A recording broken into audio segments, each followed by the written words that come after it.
Olá! Hoje a gente vai mergulhar numa história que, olha, é uma das mais tocantes da Bíblia. Fica lá no livro de Lucas.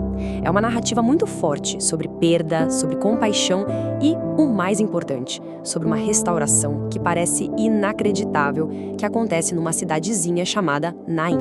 E sabe, no coração de toda essa análise tem uma ideia central que costura a história inteira. Ele se importa. É com essa lente que a gente vai olhar para cada detalhe do que aconteceu. Bom, o nosso caminho hoje vai ser o seguinte. Primeiro, a gente vai entrar numa cena de total desespero. Depois, vamos testemunhar o encontro completamente inesperado, ouvir a palavra que muda tudo, tirar as lições de Naim e, no final, celebrar a restauração. Vamos lá. Então, tudo começa nos portões da cidade de Naim. A fonte que a gente usa, baseada em Lucas capítulo 7, descreve um cenário bem pesado, bem sombrio. Um cortejo fúnebre está saindo da cidade. A figura central aqui é uma mulher que está enfrentando a maior dor que se pode imaginar. E um detalhe interessante que a análise aponta é que o texto bíblico nem registra o nome dela. O foco não é quem ela era, mas a condição dela. Uma condição de devastação total que a transforma num símbolo de toda perda. Vamos tentar entender a dimensão disso. Ela já era viúva e agora ela perde o seu único filho. Naquela cultura, perder o único filho significava perder o futuro, a proteção, o sustento, tudo. A fonte deixa bem claro, com a morte dele, a esperança dela também tinha morrido. E é exatamente nesse momento, ali no portão da cidade, que o inesperado acontece. Duas multidões literalmente se chocam. Uma saindo da cidade, mergulhada no luto, a outra chegando, pulsando com vida, com esperança. Pensa só nesse contraste.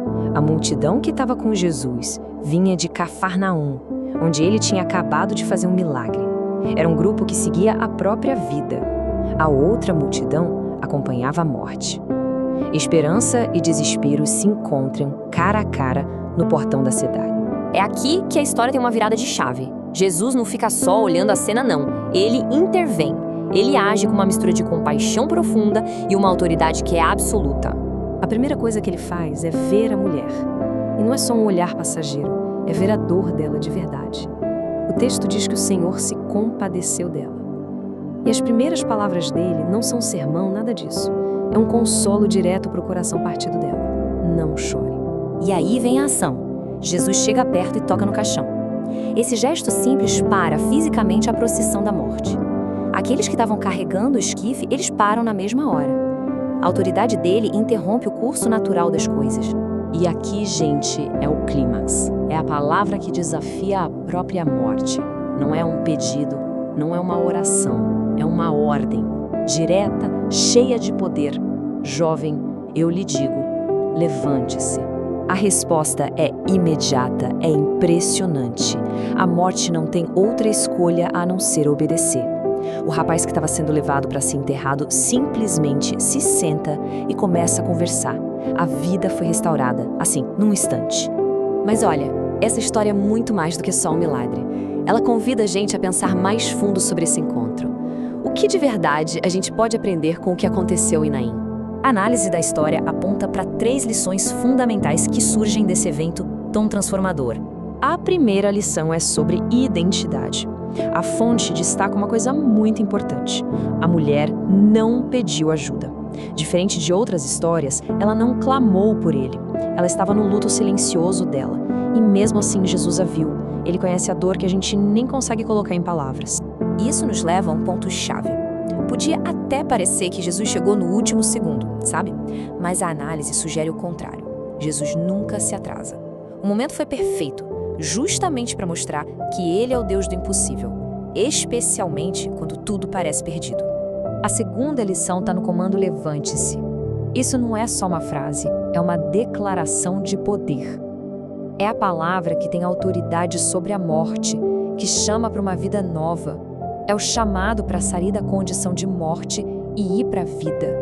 E a terceira lição: um encontro genuíno com esse poder transforma todo mundo. Ninguém sai igual. As duas multidões que antes estavam em estados de espírito completamente opostos, agora se unem num só sentimento: temor e louvor a Deus.